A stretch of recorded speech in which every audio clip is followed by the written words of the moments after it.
Bom dia, turminha do sétimo ano. A gente está iniciando aí nossa terceira semana, né? Terceira semana nessa período aí de quarentena, dessas aulas, videoaulas aí, videoaulas online. Se Deus quiser, tudo isso vai passar logo logo. Mas, enquanto isso, vamos dar continuidade ao nosso conteúdo. E a gente vai falar hoje da importância das atividades econômicas do Brasil. E a gente vai focar naquilo ali ah, nas partes que fazem a economia girar aqui em território nacional, que vai estar da página 356 e na página 357. Ah, professor, só duas páginas sim. Esse assunto ele é bem curtinho, até porque o nosso capítulo 3, o nosso módulo 2, e a gente está no capítulo 3, ele não é tão extenso assim, então dá pra gente trabalhar bem tranquilo, dá pra gente trabalhar de uma forma como se diz, bem gradual. Então vamos lá, galera. A economia brasileira, galera. Em 2016, estávamos entre as 10 maiores economias do mundo.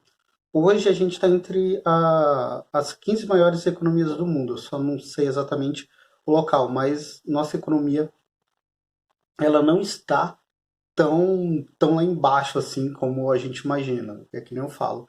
O problema do Brasil é os governantes, é os políticos, mas a gente tem uma economia considerável, entende? Essa economia considerável aí tem problema de distribuição de renda, enfim, tem vários fatores aí que a gente vai ver mais para frente, ok? Mas por enquanto, interessa a gente saber só que nossa economia não é tão fraca, ok? Turminha, a economia brasileira, ela gira em torno de alguns pontos, que é o quê? Produção agropecuária. Essa produção agropecuária, ela vai desde a agricultura à pecuária. Agropecuária quer dizer a junção de agricultura com pecuária, ok? Agricultura, plantação, monocultura, o cultivo ali. Pecuária, a criação de animais. E nessa aula a gente vai focar nesses dois pontos, agricultura e pecuária. Na próxima semana a gente vai falar no caso do extrativismo. Mas a economia brasileira ela tem a base no quê? Na agropecuária, na exploração de recursos minerais e na exploração dos recursos minerais. A gente também tem um desenvolvimento industrial que ainda está engatinhando, ok? Mas ele está crescendo aí, ele dá uma força aí na economia. Ok, galera? Bom, vamos falar agora de agricultura.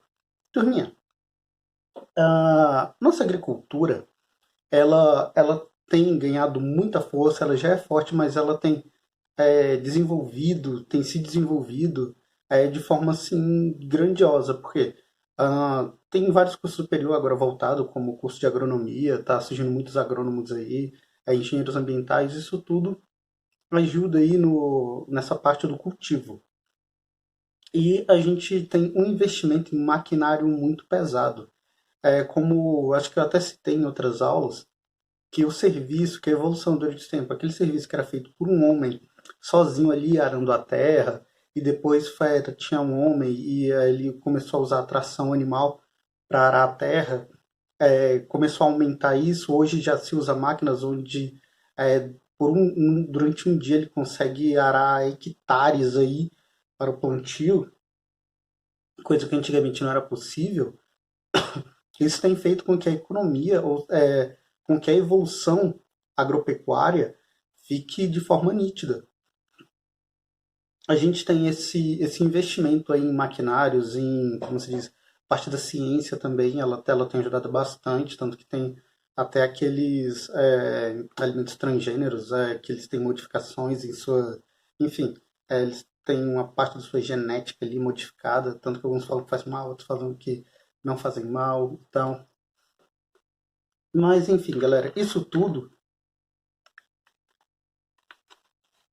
eleva a produção agrícola, o que é bom para o nosso país, porque o Brasil ele é o grande exportador, principalmente de soja, desses produtos aí da monocultura, ok? Turminha, a gente tem uma tabela aí dos gêneros agrícolas cultivados no Brasil. A gente tem o café, a gente é o primeiro em posição no mundo na produção de café. A gente tem a cana-de-açúcar, Cana-de-açúcar também somos o primeiro no mundo. A laranja também. A mandioca somos o terceiro maior produtor do mundo de mandioca. E tanto que tem até, lembra da Dilma, quando a Dilma fez, até virou meme e tal, da Dilma falando de plantar mandioca, não sei o quê. Ela não estava errada. O Brasil é forte nisso também. E da soja, que somos o segundo maior produtor mundial de soja, ok, galera? Vale ressaltar a atividade agrícola de pequeno e médio porte. Galera, aí vocês pensam assim, pô, mas essas atividades aí não fazem a diferença pra gente, na verdade faz, e muita. Galera, a atividade agrícola de pequeno e médio porte é aquela chamada de agricultura familiar. A agricultura familiar, ela está voltada para o sustento da família daqueles que trabalham no campo, ok? E também para o comércio. Professor, mas até no comércio? Sim, até no comércio, ok? Aí vocês pensam assim, pô, mas a gente vê isso? Vê. A boa parte do alimento que chega na mesa dos brasileiros, ele vem justamente dessa agricultura familiar, ou seja, vem dessas pequenas lavouras, dessas pequenas atividades agrícolas aí, de pequeno e médio porte, ok? Às vezes a gente pensa que não tem importância, mas tem uma importância gritante aí na economia nacional. Ok, galera? Turminha, lá na página 357, a gente vai falar da pecuária no Brasil. Pecuária no Brasil é um fator que ele tem crescido muito mesmo. E o Brasil ele é um dos maiores exportadores, tanto de carne bovina como granjeiros, e isso também dá uma força gritante na economia. As principais criações do Brasil é o quê? Bovinos, suínos, aves, as principais, né? E aí você fala, professor, como assim? Bovinos, suínos. Galera, bovinos, bois, vacas, suínos, porcos, aves aí já é grande como se diz, já é mais amplo, porque vai desde as galinhas, das granjas aí, também temos a produção de avestruz aqui no Brasil. Sério, professor, produz avestruz no Brasil? Sim, tinha até uma propaganda no tempo do Avestruz Master. Eu não sei como é que está atualmente essa empresa, mas tinha essa empresa e o Brasil temos aí carne de Chester, peru e tudo mais. Tem uma série de aves aí que se enquadra nisso, ok? A gente tem outras criações também, como o búfalo, que lá no Amapá e na Ilha do Marajó, que tem grandes criações de búfalos lá, e a carne de búfalo é muito apreciada, é uma carne muito saborosa. Temos caprinos no Nordeste. Caprinos bode, enfim, cabras. Lá no Nordeste que eles bodes, cabras, eles são muito adaptáveis àquela região, geralmente no clima semiárido ali, eles conseguem se adaptar ali de forma bem eficiente. Temos aí os modelos de criação. Esses modelos de criação, eu peço que vocês até anotem, beleza, que eu vou disponibilizá-lo para vocês, os tópicos e tudo mais, mas um dos pontos que facilita aprender, uma dicasinha de estudo, mesmo vocês copiando tudo isso no seu caderno, vendo uma videoaula, vai anotando alguns pontos ali e tal, vai pesquisando por fora também, fazendo anotações, tudo isso auxilia aí e agrega conhecimento, tá bom? E esses dois pontos que a gente vai tratar agora, eles são dois pontos importantes que a diferença deles eu vou cobrar na prova, ok? Então fiquem atentos. Minha aguinha milagrosa. Eu estava doente esses dias. Na verdade, eu ainda tô. Tanto que eu não consegui gravar na semana. Eu tô gravando essa aula no final de semana, porque na semana eu tava me vendo de dor aí. Mas enfim, isso aí é outra história e tal. Vamos lá. A gente tem a criação extensiva. O que é a criação extensiva no setor da pecuária? Galera, a criação extensiva ela é quando o gado em si ele é criado livre.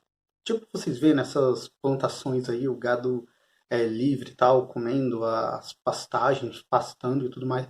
Essa criação é chamada de criação extensiva. A vantagem dela é que pode se produzir muito, muito mesmo. Mas a desvantagem é que os animais eles não recebem tantos cuidados assim, então pode ficar faltando algumas vacinas, entre outras coisas. Então eles às vezes ficam mais propícios a doença e tudo mais. Mas em compensação, o animal ele é criado livre, então ele como se diz, é possível ter uma produção bem maior. Talvez com um pouquinho menos de qualidade, mas a criação é bem maior ali, ok? E o segundo modo de criação é a criação intensiva. Ah, essa criação, o gado ele não é criado no pasto, ele é criado em ambientes controlados. Ou seja, eles são confinados, talvez vocês até já viram em algumas reportagens onde o gado ele fica em uns locais pequenos, onde ele tem até um negocinho lá na orelha, eles são alimentados ali, tem tipo um colcho, não sei muito bem qual é o nome daquele. Enfim, eles colocam uma comida ali e o galo tá tipo, o gado, falei galo, mas é gado. O gado ele tá em uma espécie de cela bem pequena ali, onde ele fica em pé, onde ele vai se alimentando ali. E esse tipo de criação é chamada de criação intensiva.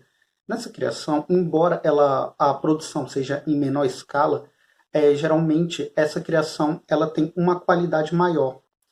Essa qualidade maior que eu me refiro é porque eles acompanham de perto o desenvolvimento do animal. E não é tipo assim, várias cabeças de gado espalhadas por todo onde se perde o controle, não. Cada animal tá ali separado, então eles sabem os nutrientes que aquele gado precisa, que aquele animal ele precisa, não, o que está faltando para ele engordar, se ele, como diz, se ele está gordo demais, se ele está saudável. Então ele tem esse controle para saber, o gado está doente, não, ele está sofrendo disso, vamos dar esse tipo de injeção, vamos vacinar ele contra isso. Ou seja, na criação intensiva tem um controle maior sobre a qualidade, na qualidade do animal. A desvantagem é que como se diz, não dá para ser feita em grande escala. Geralmente é sempre em escala menor do que a criação extensiva. Turminha, nessa criação intensiva a gente tem alguns pontos que facilitam bastante a criação, que no caso eles adquirem equipamentos modernos, eles adquirem equipamentos modernos, técnicas modernas, tudo isso para acompanhar o desenvolvimento do animal. Avanços genéticos também, sempre está ali modificando alguma coisa, sempre está ali tentando. Um exemplo disso, quando a gente fala das granjas. Vocês já ouviram falar que essas galinhas que a gente se alimenta, esses frangos que a gente compra no mercado, eles têm apenas meses de vida? Essa informação, ela não é, como se diz, tão exagerada, não. Os animais, eles recebem tantos hormônios ali, que eles acabam crescendo bastante. Eles acabam se desenvolvendo mais.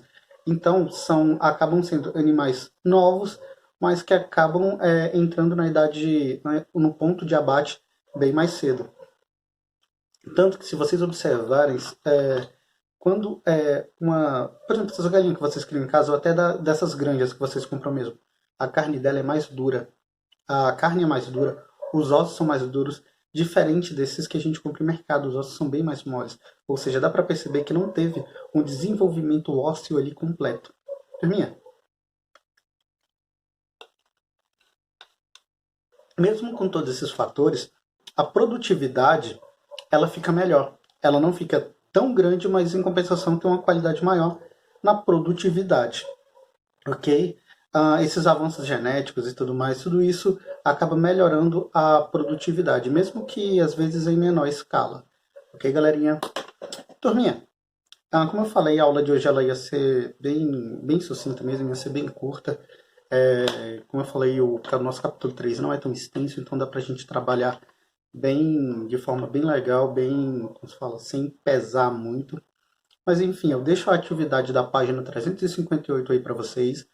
Façam a atividade, eu vou disponibilizar nesse formulário aqui espacinho para vocês postarem a foto ali da atividade. E fiquem bem. Tchau, tchau, galera.